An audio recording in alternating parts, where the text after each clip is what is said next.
व्रत पर उत्सव अंक में महाराष्ट्रीय त्यौहार एवं उत्सव। वैसे तो तीज त्यौहार प्रत्येक जाति एवं समुदाय में मनाए जाते हैं, परंतु सभी जगह त्योहारों को मनाए जाने की विधियों में अंतर होता है। और मुख्य त्यौहार जैसे दशहरा, दीपावली और होलिका उत्सव आदि को देखा जाए तो संपूर्ण भारत में उनके आयोजन की शैली लगभग एक जैसी होती है, लेकिन प्रत्येक समाज अपने विशिष्ट त्यौहार होते हैं। महाराष्ट्रीय समाज तीज त्यौहार को लेकर के कुछ विशेष रूप से उत्साहित रहता है। मराठी संवत वर्ष और हिंदी भाषियों के संवत वंश में 15 दिनों का अंतर रहता है, अर्थात महाराष्ट्र पंचांग में अमावस्या के बाद प्रतिपदा से नए महीने का शुक्ल पक्ष आरंभ होता है और हिंदी भाषियों में यह पूर्णिमा के बाद की प्रतिपदा से आरंभ होता है।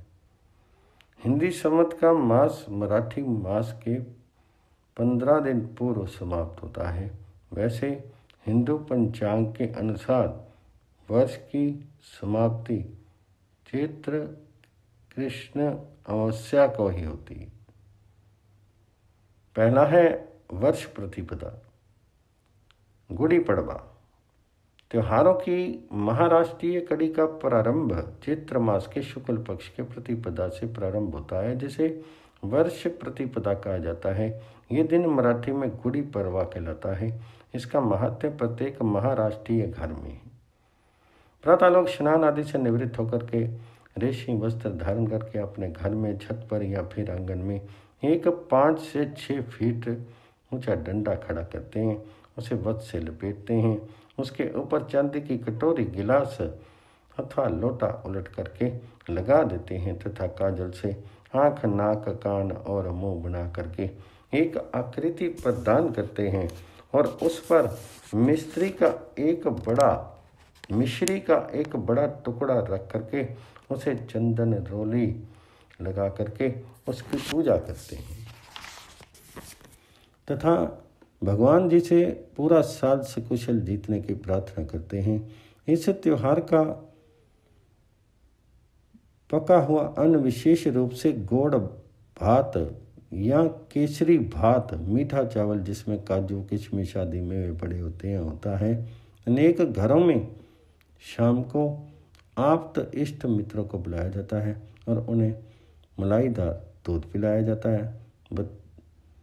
बताशा, रेवड़ी, गरी का टुकड़ा आदि दिया जाता है तथा पान खिला करके और उन पर गुलाब जल छिड़क करके इत्र लगा करके उनका सम्मान किया जाता है, जो एक तरह से गुड़ी पड़वा पर वर्ष भर के लिए शुभ कामना का आदान प्रदान है। इस विषय में एक दोहा प्रचलित है, आज आहे गुड़ी पाड़वा, गोड़ बोल गाड़वा, अर्थात आज गुड़ी पड़वा है, आज मीठे शब्दों का प्रयोग कीजिए। दूसरा है रामनवमी। इसके बाद श्री रामनवमी उत्सव के रूप में आती है। प्रत्येक शहर अथवा कस्बे में एक या 2 मंदिरों में श्री राम जी के जन्म की कथा आयोजित की जाती है। इस पर्व पर लोग कथा श्रवण करते हैं। मंदिर में भगवान जी की मूर्ति के सामने एक पालना सजा करके रखा जाता है, उसमें डोरी लगी रहती है और पालने में शुभ्र बिस्तर पर श्री राम लला बाल रूप से सुलाए जाते हैं। कथावाचक रामायण के दोहे पढ़ करके गा करके अपनी विशिष्ट शैली में कथा सुनाते हैं। श्रोतागण पूरी कथा बड़े चाव से सुनते हैं और ठीक 12 बजे दिन में श्री राम जी का जन्म होता है। लोग उत्साह में ताली बजाते हैं और कथावाचक पालने की डोरी से पालने को अपने हाथों से धीरे धीरे हिला करके बाला जो रे गीत की पंक्तियां गा करके श्री रामलीला को सुनाते हैं। बाला जो रे ये मराठी में बड़ा प्रसिद्ध गीत है, जो छोटे बच्चों को सुनाने के लिए लोरी के रूप में गाया जाता है। बाद में श्री राम भक्त शहर के 12 मंदिरों में जाकर के दर्शन करके 12 राम करने का सौभाग्य प्राप्त करते हैं। तीसरा है गुरु पूर्णिमा। गुरु पूर्णिमा आमतौर पर अपने अपने गुरु के यहाँ जाकर के उनकी पूजा एवं उपासना करके उनसे आशीर्वाद प्राप्त करने के कारण साथ संपन्न की जाती है। चौथा है नाग पंचमी। नाग पंचमी को घर में किसी पीठ पर 9 नामों एवं उनके 9 बच्चों की आकृति बना करके उनकी पूजा की जाती है। इस दिन महाराष्ट्रीय घरों में काटकर, छौंकन देकर अथवा सेंक कर बनाने वाले पदार्थों का भक्षण नहीं किया जाता, केवल उबाला हुआ ही खाना खाया जाता है, जिसमें गोल आकार के मोदक बनाए जाते हैं जो उस दिन का विशेष पकवान होता है। 5वां है राखी पूर्णिमा। राखी पूर्णिमा को महाराष्ट्र समुदाय नाली पूर्णिमा भी कहता है। घर की बहनें अपने भाइयों को राखी बांधती हैं और पूजन करके मिठाई खिला करके भाइयों से उपहार प्राप्त करती हैं। इसी दिन महाराष्ट्रियों में कृष्ण यजुर्वेदी शाखा की श्रावणी का भी विधान है। पुरुष किसी एक बड़े घर में विभिन्न मंत्रोच्चारों के साथ भगवान जी का पूजन एवं हवन करते हैं, फिर नए जनेऊ को प्रतिष्ठित अभिमंत्रित करके उसे पहनाते हैं। 6वां है गणपति उत्सव।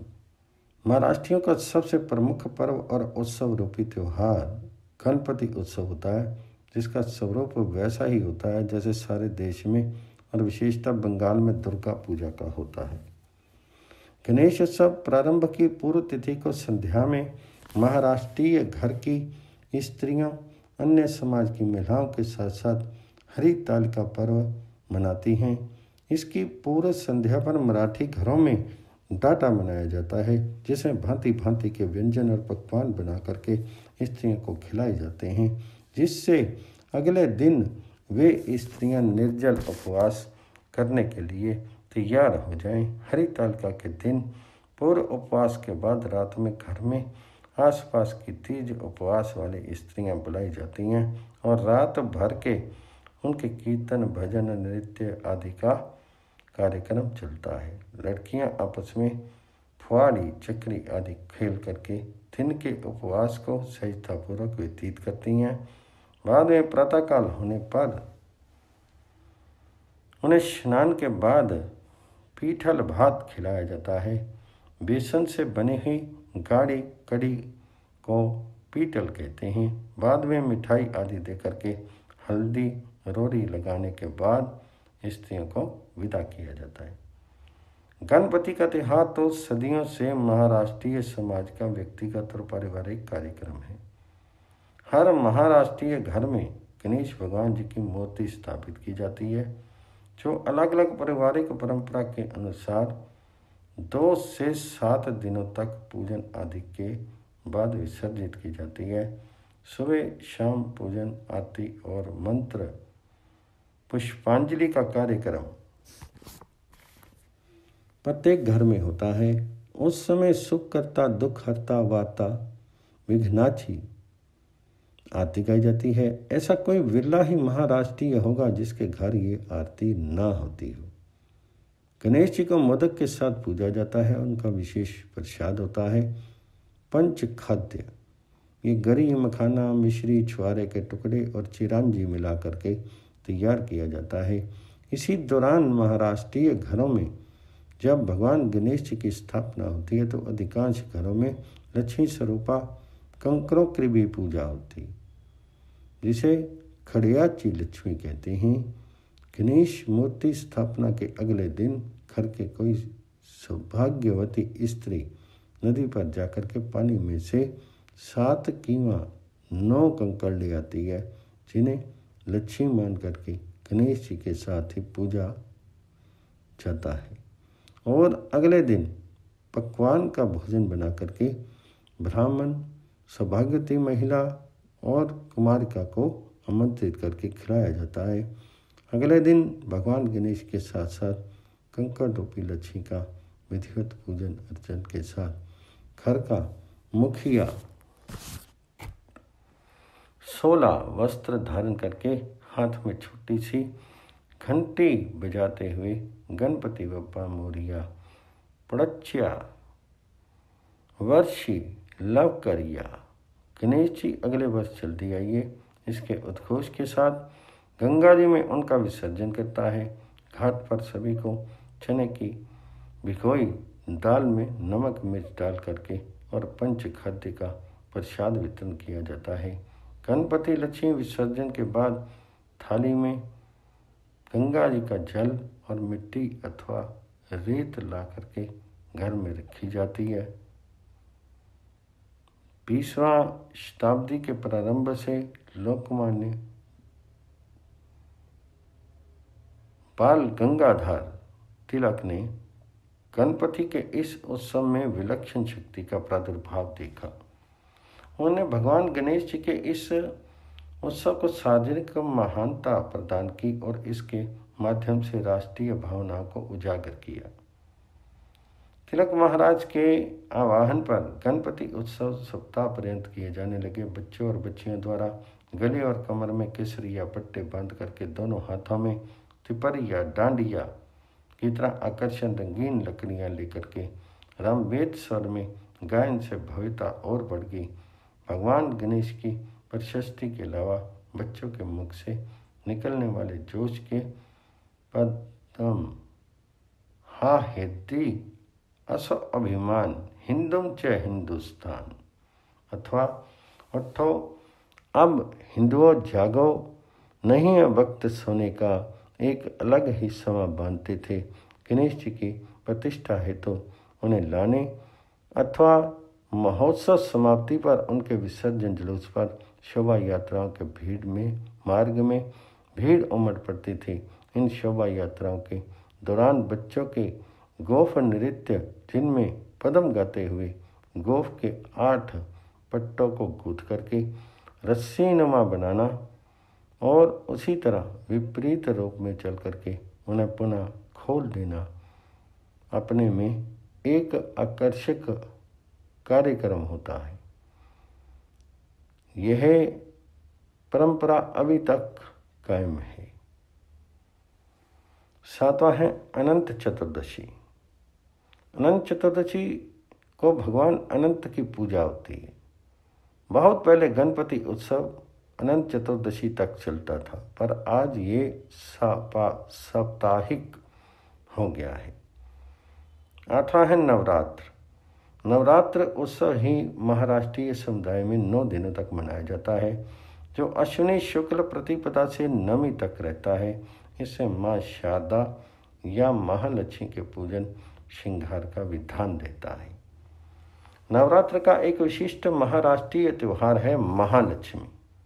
ये महालक्ष्मी मुखौटे स्वरूप होती है। इन्हें गगरी फूकने वाली महालक्ष्मी और मराठी में घाघरी फुंकनियाची महालक्ष्मी कहते हैं। मुखौटे वाली महालक्ष्मी का उत्सव घर में पारिवारिक कुल धर्म या कुलाचार के रूप में मनाया जाता है। 2 पीतल की घाघरियाँ एक पर एक रख करके उनके ऊपर महालक्ष्मी का मुखौटा रखा जाता है और पीतल वाले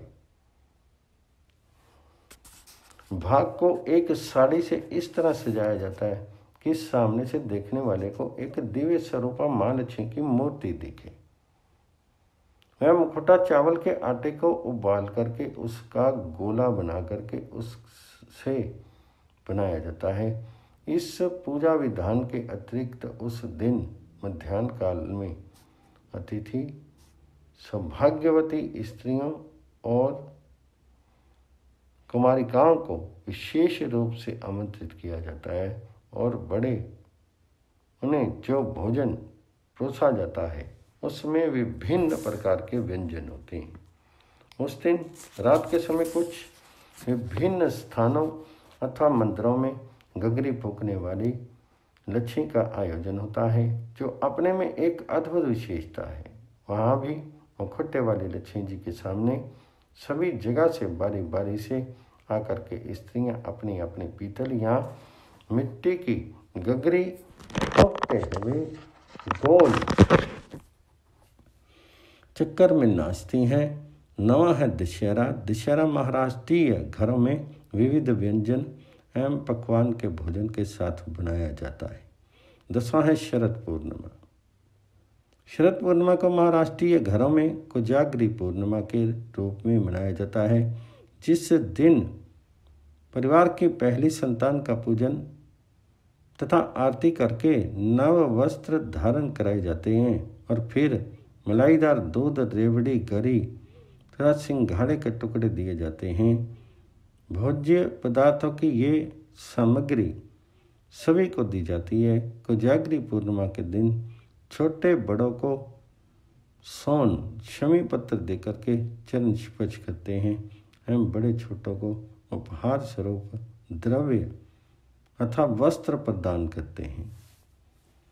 11वां है विठोबा दर्शन। संपूर्ण कार्तिक मास में विट्ठल मंदिर में रोज सुबह भगवान विठोबा के अद्भुत श्रृंगार की आरती होती है। बड़ी भोर में संगीत की धुनों के बीच भगवान जी के मंदिर के कपाट खुलते हैं और पहले कांकड़ियाची आरती होती है, फिर सामान्य रुई से तैयार बत्तियों की आरती होती है, फिर कपाट बंद हो जाते हैं।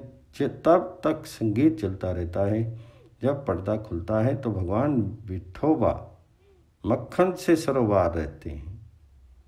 तब उनकी लोन्याची आरती वाद्य गान के साथ संपन्न होती है। फिर मंदिर के मुख्य द्वार का पर्दा गिर जाता है और 5 मिनट बाद जब पर्दा उठता है, भगवान विठोबा की मूर्ति दही से सजी हुई रहती है।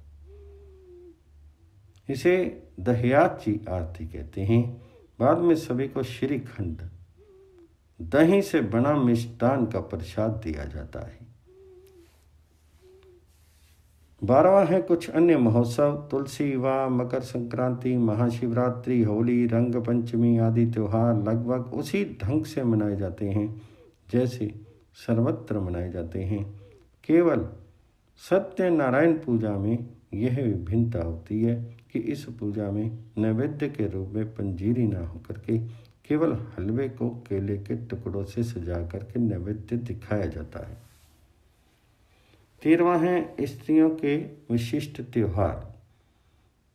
महाराष्ट्रीय परिवारों में विशेष रूप से स्त्रियों के 3 त्योहार बड़े ही रोचक हैं। पहला है हल्दी कुमकुम, हल्दी रोरी, दूसरा है 16 सोमवार और तीसरा है बोडन। हल्दी रोरी का कार्यक्रम चैत्र मास के शुक्ल पक्ष की तृतीया से वैशाख शुक्ल की तृतीया अर्थात अक्षय तृतीया तक चलता है। इस दौरान प्रत्येक महाराष्ट्रीय सौभाग्यवती स्त्री अपने यहाँ किसी न किसी दिन हल्दी रोरी का कार्यक्रम रखती है और प्रायः सभी मराठी घरों के सौभाग्यवती स्त्रियों को बुलाती है। अपनी क्षमता के अनुसार स्त्रियों को हल्दी रोरी लगा करके भेंट में कोई चीज़ दी जाती है, रस पिलाया जाता है और प्रत्येक स्त्री को अपने पति का नाम लेने के लिए मजबूर किया जाता है। ये नाम भी सीधे सीधे नहीं लेना पड़ता, उसे दोहे में पिरो करके पूर्ण तुकबंदी के साथ लेना पड़ता है। जो जितना अच्छा दोहा पढ़ करके पति देव का नाम लेती है उसे सराहा जाता है। उस दोहे को मराठी भाषा में उखाणा कहा जाता है। जैसे सोमवारी महादेवाला बेलाची पान एकादशीला विष्णुला तुळशी अमुकाचे नाम घेते हल्दी कुकोच्या दिवशी। ये उखाने का कार्यक्रम शादी के दिन ही भी होता है। विवाह के बाद वर पक्ष को जो भोज दिया जाता है उसमें वर के सामने सजी हुई चांदी की थाली के बगल में एक पीढ़ा और लगाया जाता है, जिस पर नववधू आकर के बैठती है और उसी तरह वो खाने के साथ अपने पति देव का नाम उच्चारण करके उन्हें थाली में से कोई मिष्टान खिलाती है। इसके बाद पति देव को भी पत्नी को मिष्टान खिलाते हुए उखाना कहना होता है, जिसमें पत्नी का नाम सम्मिलित होता है। जैसे देवा पुढे ठेवलेल्या उत्पत्तीच्या वास अमुकला मी देते गोडाचा घास। दूसरा त्यौहार है 16 सोमवार का व्रत।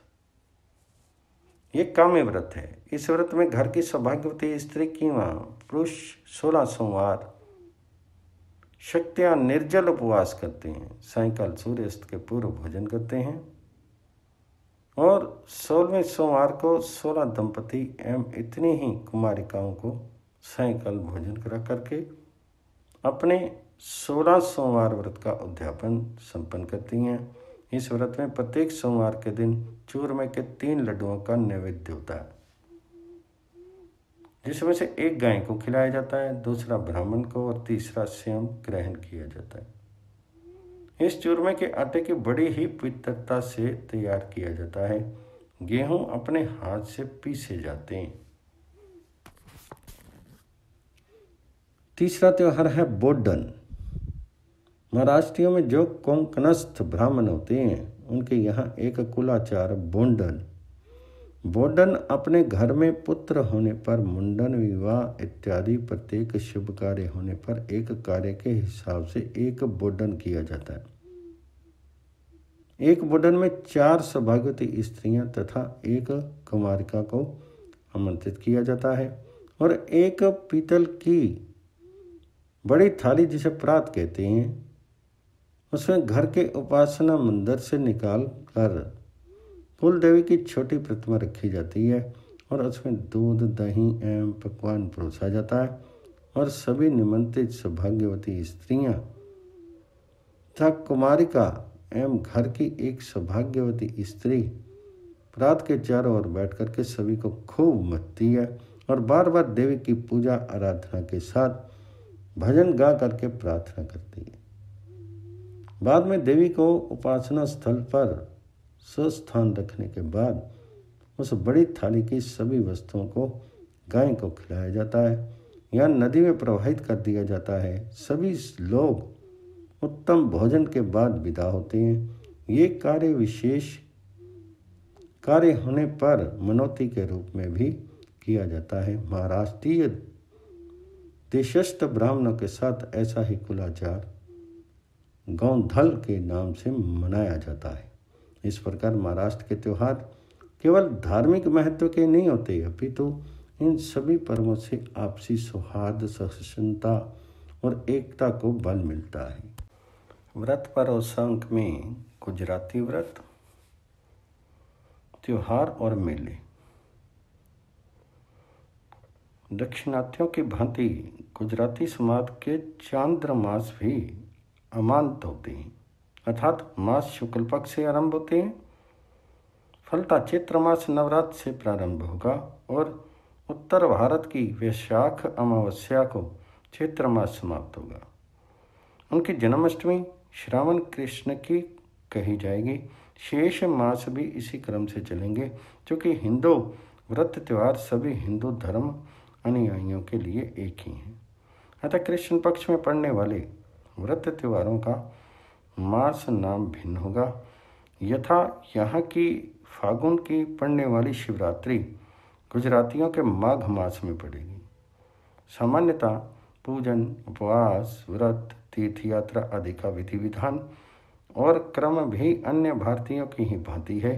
गुजरात में वैष्णव के प्रधान तीर्थ द्वारका धाम तथा डाकोर भी हैं।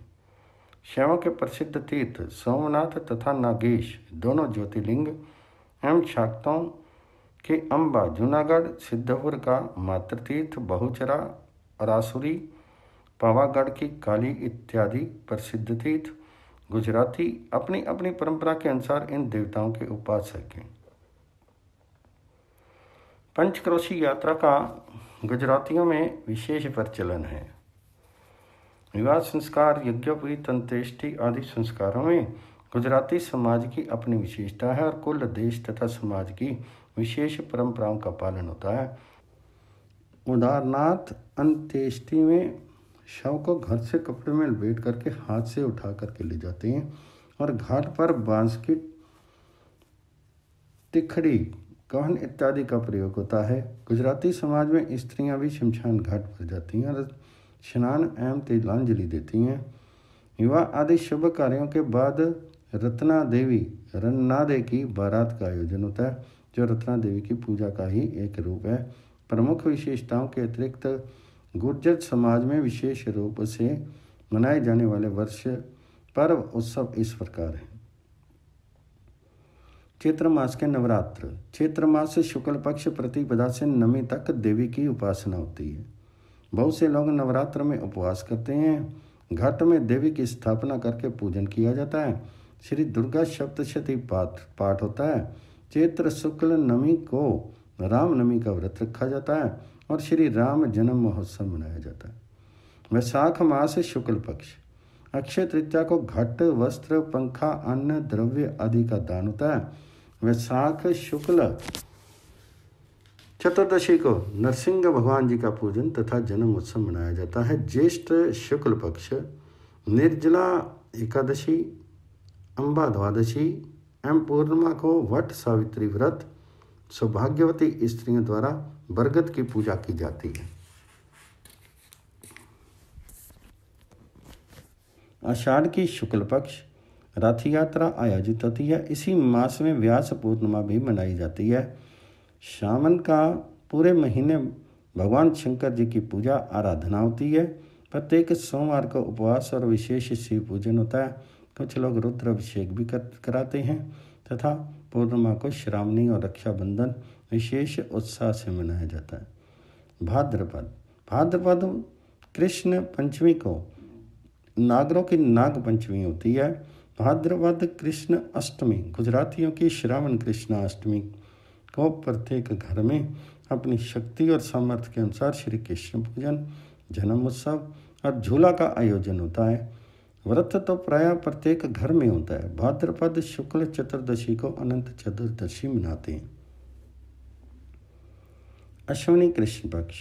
ये पूरा पक्ष पितृपक्ष के नाम से प्रसिद्ध है और आस्तिक लोग 15 दिनों तक प्रत्येक तिथि श्राद्ध करते हैं। सामान्य जन भी अपने पिता की निधन तिथि को, मातृनवमी को तथा सर्वपैत्री अमावस्या को पार्वन श्राद्ध करते हैं। इसी पक्ष में अष्टमी तिथि को लक्ष्मी पूजन होता है। अश्विनी शुक्ल पक्ष शारदीय नवरात्र में घट स्थापन, श्री दुर्गा सप्तशती पाठ, विशेष अनुष्ठान, नव दुर्गा दर्शन आदि होता है। प्रतिपदा को माता में श्राद्ध होता है। विजयदशमी को शमी वृक्ष का पूजन एवं रामलीला का आयोजन होता है। नवरात्र में गरबा लोक नृत्य का आयोजन होता है, जो गुजराती समाज की अपनी विशेषता है। प्रतिपदा के दिन सुंदर ढंग से सजाए गए घट में देवी स्वरूप दीप का प्रज्वलन किया जाता है। प्रतिदिन सायंकाल उसी घट के चारों ओर गरबा लोक नृत्य का आयोजन होता है, जिसमें परिवार के हर उस एक वर्ग का व्यक्ति भाग लेता है। देवी माता की स्तुति के गीत गा करके एवं डांडिया नृत्य करके पूरे 9 दिन व्रत रखा जाता है। घट पर ज्वारा होते हैं और उनकी कोपलें ही प्रसाद रूप में वितरित होती हैं। शारदीय पूर्णिमा को खीर बना करके चांदनी में रखने की प्रथा है। इस दिन भी गरबा का आयोजन होता है। ध्वल वस्त्र धारण करके पुरुष एवं महिलाएं श्री कृष्ण की प्रतिमा के चारों ओर गरबा लोक नृत्य करते हैं। कार्तिक मास कृष्ण पक्ष की चतुर्दशी को करवा चौथ, बोन चौथ में बैल की पूजा होती है तथा कृष्ण पक्ष की अष्टमी को अहोई व्रत होता है। कृष्ण पक्ष की अमावस्या दीपावली में थाली में चित्र बना करके लक्ष्मी पूजन होता है। व्यवसायी वर्ग बही खाते की पूजा करता है। शुक्ल पक्ष की द्वितीया की भ्रात द्वितीया या भैया दूज या गोप अष्टमी को गो पूजन होता है। मकर संक्रांति के दिन सौभाग्यवती स्त्रियां एक दूसरे को 13 चीज़ों की थाली भेंट करती हैं।